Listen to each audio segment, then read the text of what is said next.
अस्सलाम वालेकुम जी। Welcome to my YouTube channel. आज के हम अपनी इस वीडियो में इंग्लिश कोड 508 का लेसन 9 पढ़ने जा रहे हैं। जैसे कि आप जानते हैं कि ये सारा जो अभी जो प्लेलिस्ट बनी है ये सारी मिड से रिलेटेड है। तो इसमें लेसन 9 पढ़ने जा रहे हैं जो कि है lexical semantics fields and collocations. मतलब लेक्सिकल सिमेंटिक्स है, आगे उसमें हमने देखना है कि सिमेंटिक फील्ड्स हैं और कोलोकेशन है ये कौन कौन सी होती हैं। तो चलें स्टार्ट करते हैं अपना आज का लेक्चर। और आप लोगों से रिक्वेस्ट है कि प्लीज़ चैनल को सब्सक्राइब ज़रूर कीजिएगा और वीडियो के ऊपर अपना फीडबैक ज़रूर शेयर कीजिएगा ताकि हम अपने आने वाले जितने भी लेक्चर हैं उनको आप लोगों के लिए बेहतर से बेहतर बना सकें। तो चलिए स्टार्ट करते हैं आज का lexical semantics fields and collocation. सबसे पहला टॉपिक है जनाब introduction. Many of the basic ideas in this topic are derived from de Saussure's notion of value. अब ये डी सॉसर कौन था? ये फर्नांडिस डी सॉसर था। ये एफ डी सॉसर ये था एक सीमेंटिसिस्ट था, ठीक है जी। तो उसके एक आइडिया है वैल्यू, उससे उसने ये सारे बहुत सारे आइडियाज़ लिए थे। He pointed out that a knight on a chess board is knight not because of any inherent quality shape size etcetera but because of what it can do in relation to the other pieces on the board saucer. He stressed this relational aspects of language, saying that there were only differences and no positive terms.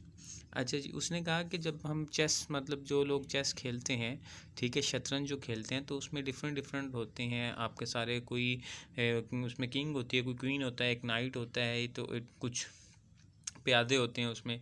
तो ये कह रहा है कि ये जो night है, जो फाइटर जिसको मतलब एक जंगजू बनाया गया है, वो जंगजू इसलिए नहीं कि उसकी कोई शेप ऐसी है या उसका कोई साइज़ ऐसा है, नहीं।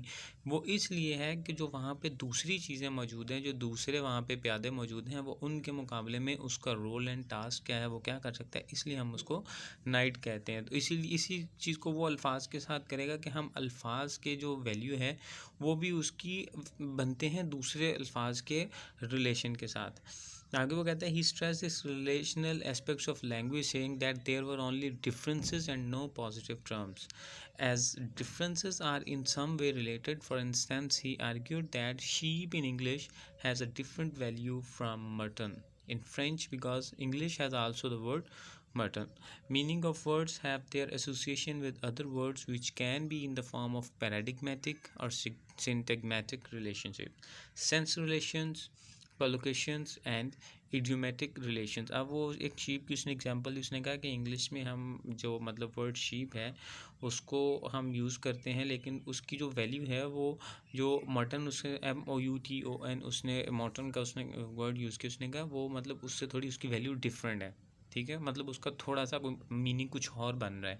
क्यों बन रहा है? क्योंकि इंग्लिश के अंदर तो हमने मटन ऑलरेडी एक रखा हुआ है, ठीक है। मटन जो आप लोगों को पता है कि ये पर जो मटन है इसका मतलब जो हम छोटा गोश्त खाते हैं उसकी बात कर रहे हैं, ठीक है।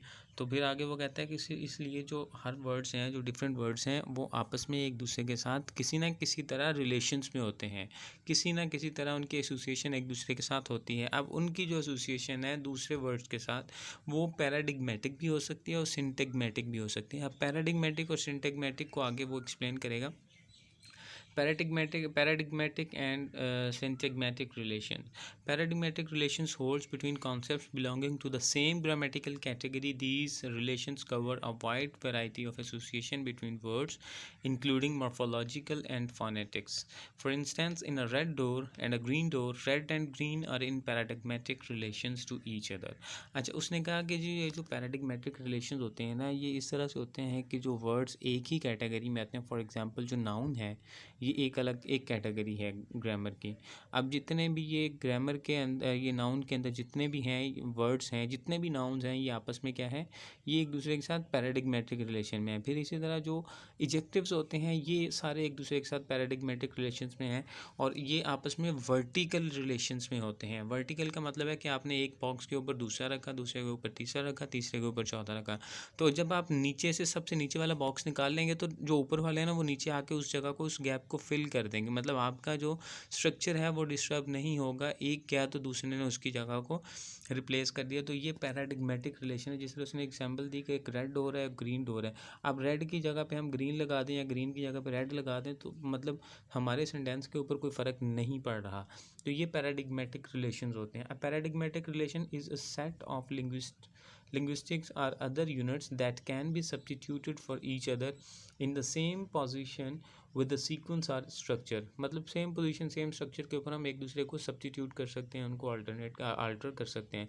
In this sense it may be constituted by all words sharing the same grammatical function since the substitution of one for another does not disturb the syntax of a sentence. तो कहते हैं इसका मतलब है कि जो पैराडिग्मेटिक में जो रिलेशंस में जो होते हैं वर्ड्स वो एक दूसरे की जगह ले लेते हैं, तो वो सिंटेक्स या ऑफ सेंटेंस को डिस्टर्ब नहीं करते हैं. तो इसका मतलब क्या हुआ कि ये एक दूसरे के साथ पैराडिग्मेटिक में. Linguistics often refers to paradigmatic dimension of language as a vertical axis. जैसे मैंने बॉक्सेस के भी आपको बताया, vertical axis of the selection. For example read the following sentence. The cat was sitting on the rock. ठीक है, अब आपने देखना है कि वो किस तरह सेम कैटेगरी को चेंज करता है. Now imagine the word the can be replaced with. अब इमेज को इमेजिन द को किस तरह से हम रिप्लेस कर सकते हैं. द को हम ए के साथ कर सकते हैं ना, अ कैट. ठीक है, his cat, my cat, your cat. ठीक है जी. The word the is chosen from among a number of words such as a, their, his and my that could be filled the same slot, that is the vertical axis of selection. And also cat is chosen instead of dog. अब cat भी एक noun है, dog भी noun है, boy भी noun है, baby भी noun है. तो अब इन सबको आपस में आप रिप्लेस कर सकते हैं. कैट की जगह पे डॉग लगा दें, फिर बॉय लगा दें, बेबी लगा दें, तो सेम सेंटेंस आपका रहेगा. फिर वॉज इंस्टेड ऑफ इज़. अब वॉज की जगह पे आप इज़ लगा दिए, सारे हेल्पिंग वर्ब हैं, तो ये एक दूसरे को कर लेंगे. ठीक है जी, ये तो था पैराडिग्मेटिक रिलेशन. आगे हैं जनाब सिंटैग्मेटिक रिलेशन की, वो बात करेंगे कि syntagmatic relations holds between two or more words co-present in a sequence. Combinations based on sequential relations are called syntagms. ठीक है जी, ये आप नोट कर लीजिएगा, ये हाईलाइटेड चीज़ें इंपॉर्टेंट है. The notion of a syntagm applies among others to group of words and a complex units of every size and a kind. For example, phrases, sentences. For instance, in a red car and a green car, red and green are in syntagmatic relation with the car. अच्छा, अब वो कह रहा है कि जिस तरह हमने रेड और ग्रीन को आपस में तो चेंज कर दिया, लेकिन अगर हम इन आपस में जो वर्ड्स हैं उनको जो ये एक्चुअली हॉरिजेंटल का मतलब है कि आप एक ही लाइन में हैं. ठीक है, जिस तरह एक सेंटेंस हम लिखते हैं एक सीधी लाइन में लिखते हैं स्ट्रक्चर में, तो हम उसमें जितने भी वर्ड्स होते हैं वो एक दूसरे के साथ रिलेशन में होते हैं. फ्रेजेस का आपस में रिलेशन होता है, वर्ड्स का आपस में रिलेशन होता है, तो हम उनकी तरतीब को आपस में चेंज नहीं कर सकते. उसने कहा कि हमने रेड कार और ग्रीन कार की बात की है. अब रेड कार और ग्रीन कार, रेड ग्रीन तो एक दूसरे के साथ रिप्लेस हो सकते हैं, बट हम रेड को कार के साथ और कार को जो है वो अपने ग्रीन को कार के साथ हम इनको रिप्लेस नहीं कर सकते. उसने कहा कि red and green are in syntagmatic relation with car. ठीक है जी, तो ये मतलब कार के साथ ये जो रेड एंड ग्रीन है इनका सिंटैग्मेटिक रिलेशन है. ये कार की जगह पे नहीं जा सकते, कार इनकी जगह पे नहीं आ सकती. अगर हम इनको आपस में अल्टर करेंगे तो हमारा सेंटेंस स्ट्रक्चर जो है वो डिस्टर्ब हो जाए. Syntagm is a linguistic term designated any combination of units which are arranged in a significant sequence. ठीक है जी, मतलब एक सिंटैग्म जो क्या होता है वो लिंग्विस्टिक टर्म है जब कॉम्बिनेशन ऑफ यूनिट्स होती हैं जिनको अरेंज किया जाता है एक सिग्निफिकेंट सीक्वेंस के साथ. A sentence is a syntagm of words. जो सेंटेंस होता है वो वर्ड्स की एक अरेंजमेंट होती है, सीक्वेंस होती है. For instance both the sentences I write what I know.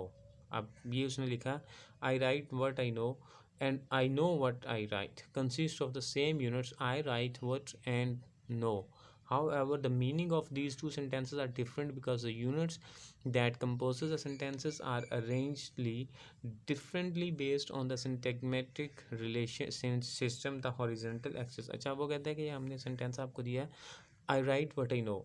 अब दो सेंटेंस है, आई राइट और आगे लिखा है वट आई नो. ठीक है, अब वो कहता है कि अगर इसको ये एक दूसरे के साथ इनका सेम रिलेशन है, मतलब सेम रिलेशन से मुराद है कि ये दो सेंटेंस हैं लेकिन इनके मीनिंग्स डिफरेंट हैं. ठीक है, तो ये वो बताना चाह रहा है कि इनके आपस में मीनिंग्स किस तरह से अगर हम इनको आपस में अल्टर करने की कोशिश करेंगे तो मीनिंग में भी फ़र्क पड़ जाएगा, हमारा सेंटेंस स्ट्रक्चर भी डिस्टर्ब हो जाएगा. तो इसको हॉरिजेंटल एक्सिस कहते हैं सिंटैग्मेटिक रिलेशन को. आगे जनाब semantic field. A meaning of a word is dependent partially on the relation to the other words in the same conceptual area. The kinds of semantic fields vary from culture to culture. Anthropologists use them to study belief systems and reasoning across cultural groups. According to Brinton, a semantic field denotes a segment of reality symbolized by a set of related words. A word in a semantic field shares a common semantic property. अब बहुत सारे words ऐसे होते हैं जो एक दूसरे के साथ मिलते जुलते, उनकी प्रॉपर्टीज मिलती जुलती होती हैं। अब वो एक दूसरे के सिनोनिम्स नहीं होते, बट वो थोड़े बहुत एक दूसरे के साथ कुछ उनका रिलेशन होता ज़रूर है, ठीक है। तो इसलिए उनको, उन सबको जो एक ही से मिलते जुलते होते हैं, ठीक है, कॉमन प्रॉपर्टीज़ शेयर करते हैं। फॉर एग्जांपल कुछ इमोशनल जो आपकी इमोशंस होते हैं उनको शेयर करने वाले कुछ वर्ड्स होते हैं, ठीक है। कुछ उनको क्या कहते हैं, वो एक दूसरे के सिनोनिम्स तो नहीं होते, लेकिन उनकी एक सिमेंटिक फील्ड होती है, उनकी एक इमोशन। फॉर एग्जांपल हमने इसको नाम दे दिया कि ये जनाब इस सिमेंटिक फील्ड का नाम है इमोशनल सिमेंटिक फील्ड, ठीक है। तो वो इस तरह से कुछ होती हैं चीज़ें जो एक दूसरे के साथ, आगे वो एग्जांपल के साथ इसको क्लियर करता है कि most often fields are defined by subject matter such as body parts, landforms, disease, colors, foods, are kinship relations. The words in a particular semantic fields are incompatible. एक दूसरे के साथ वो आप नहीं उसको कर सकते हैं, ठीक है जी। A creature cannot be denoted both as a lion and an elephant at the same time. अब एक ही जानवर को आप शेर और हाथी नहीं बोल सकते, ठीक है, लेकिन आप उनको, वो शेयर तो सेम प्रॉपर्टी शेयर कर रहे हैं कि वो एनिमल होने वाली प्रॉपर्टी अपनी शेयर करें, तो एनिमल सिमेंटिक फील्ड में वो आते हैं। Words in semantic fields are not synonyms but are all used to talk about the same general phenomena. अगर हम लाइन की, एलिफेंट की, डॉग की, बियर की, ठीक है, टाइगर की बात करेंगे तो हम इनको आपस में सब्स्टिट्यूट तो नहीं कर सकते, but they are from the same category और from the same group, from the same semantic field, जो कि सेम उनके अंदर जो कॉमन सीमेंटिक प्रॉपर्टीज़ हैं कि वो मतलब क्या है, दे आर एनिमल्स, ठीक है। तो आगे वो कहते हैं the words anger, happiness and sadness are not synonyms but they are a part of semantic fields called emotional state. अब ये जितने भी वर्ड्स हैं इनको आपस में सिनोनिम्स तो वो नहीं बोल सकते, लेकिन ये इमोशनल स्टेट्स को बयान करते हैं। आगे जनाब कोलोकेशन आता है। कोलोकेशन कहते हैं या collocation is other high frequent co-occurrence of a two or more words or a combination of words which represent a fully grammatical structure that is a noun phrase. ठीक है, जो कहते हैं जी कुछ ऐसे वर्ड्स होते हैं, आपको मैं आसान अल्फाज में बता देता हूँ कि कुछ ऐसे वर्ड्स होते हैं जो एक दूसरे के साथ इतनी बार को-occur होते हैं, इतनी बार को-occur होते हैं कि वो उसी के साथ पक्के हो जाते हैं, उसी के साथ, मतलब आप उसको उसकी जगह पे कोई और लगाते हैं तो आपको वो मीनिंग्स उस तरह से नहीं लगते हैं, तो वो रॉन्ग हो जाते हैं, तो इसको कोलोकेशन कहते हैं। ये आगे हैं कि Firth argue that you shall know a word by the company it keeps. अब एक वर्ड का आपको कहते हैं जी पता कब चलता है कि जो कंपनी जिन जिन चीज़ों के, जिन वर्ड्स के साथ वो अकर होता है। Collocation is a familiar grouping of words especially words that habitually appear together and thereby convey meanings by association. कहते हैं जी कुछ ऐसे वर्ड्स होते हैं जो हैबिचुअली मतलब एक साथ आते हैं और फिर वो मीनिंग को कन्वे करते हैं एक दूसरे के साथ एसोसिएशन के साथ। Collocation also define a sequence of words और terms that co-occur more often than would be expected by chance. For example उसने एक एग्जाम्पल दिया, strong tea is a correct expression, powerful tea is considered as the wrong expression, ठीक है जी। तो ये था आपका कोलोकेशन के कोई वर्ड्स ऐसे आते हैं कि फिर वो एक दूसरे के साथ उनकी एसोसिएशन बन जाती है, फिर आप जब उनकी एसोसिएशन की जगह पे कोई और वर्ड को सब्स्टिट्यूट करते हैं तो वो आपका रॉन्ग एक्सप्रेशन बन जाता है। आगे ईडियम्स है, ईडियम्स का आप लोगों को पता है कि ईडियम्स होते हैं, ये ग्रुप ऑफ वर्ड्स होते हैं जो मीनिंग कन्वे करते हैं कलेक्टिवली। वो मीनिंग जो ये कलेक्टिवली कन्वे करते हैं, आप बाय पार्ट्स इसके एक एक हिस्से से मीनिंग नहीं ले सकते क्योंकि टोटली डिफरेंट मीनिंग्स बन जाते हैं। Idioms are expression whose meanings can not be inferred from the meaning of its part, ठीक है। जो मैंने पहले कहा कि आप होल इसके मीनिंग लेंगे लेकिन आप इसके पार्ट से नहीं ले सकते। Usually these are translated with semantically and not necessarily lexically equivalents in the target language.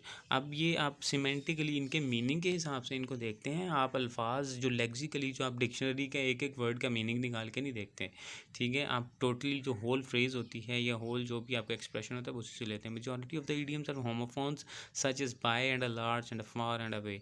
बहुत सारे वो कहते हैं जी होमोफोन्स होते हैं, मतलब उनकी कुछ साउंड बेस होती हैं। तो आगे वो बताएगा they are grammatically well formed and semantically transparent expression. ये कहता है जी ग्रामेटिकली वेल फॉर्म्ड होते हैं और सिमेंटिकली ट्रांसपेरेंट एक्सप्रेशन होते हैं, मतलब सिमेंटिकली इनका मीनिंग आपके सामने होता है।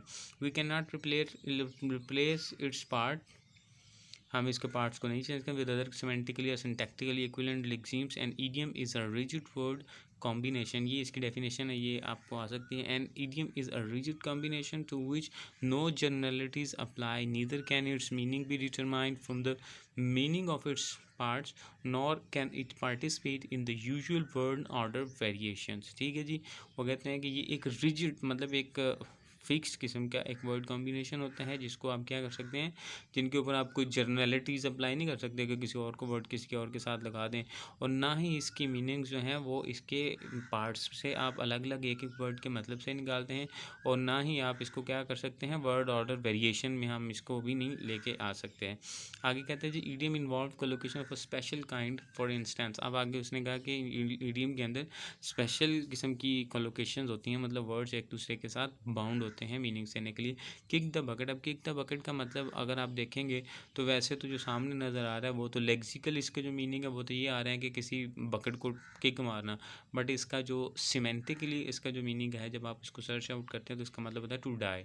ठीक है, टू डाई, किसी बंदे ने kick the bucket, he kick the bucket, ठीक है, and her family enjoyed the insurance amount. ठीक है, कि मतलब उसने वो मर गया, ही डाइड, लेकिन उसके घर वाले खुश रहना शुरू किए। फ्लाई ऑफ द हैंडल का मतलब होता है अचानक से आप किसी चीज़ पर वो कर जाते हैं, आपका टेम्परामेंट लूज हो जाता है कि he is an irritating man and he fly of the handles suddenly. ठीक है, कि उसका मतलब अचानक ही उसका पारा हाई हो जाता है। और रेड हेयरिंग का मतलब होता है आपकी तवज्जो को किसी और चीज़ से हटाना। अब देखें आप इनके वर्डिंग देखें और इनके मीनिंग किस तरह से आ रहे हैं। इनके मीनिंग्स कलेक्टिवली एसोसिएशन के साथ आ रहे हैं सिमेंटिकली। ठीक है, तो that was all about the lesson 9। I hope so कि आपको अच्छे से समझ आ गई होगी। प्लीज़ अपना फीडबैक ज़रूर दीजिएगा, चैनल को ज़रूर सब्सक्राइब कीजिएगा। Thanks for watching.